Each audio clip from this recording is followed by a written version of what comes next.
मामा ने मेरे साथ लाफी देखी थी आज भी मम्मी ये प्याज नहीं है ये क्या मम्मी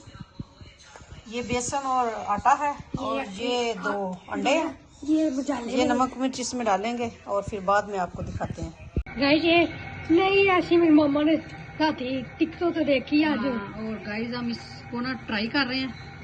ये हमने देखी थी टिकटॉक पे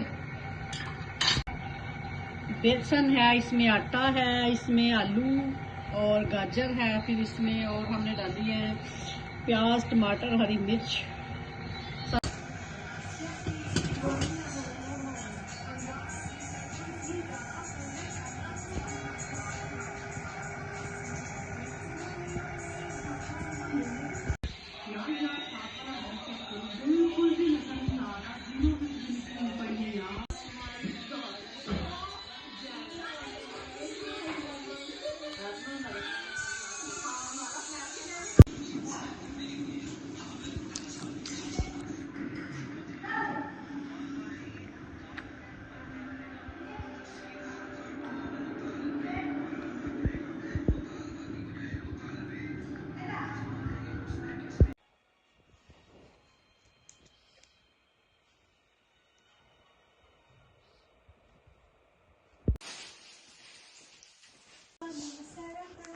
गाइस ये देखिए हम खाने लग दी हैं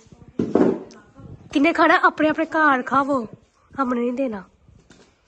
सब्सक्राइब करना लाइक करना शेयर करना और करना ना भूलना सब्सक्राइब करना बाय बाय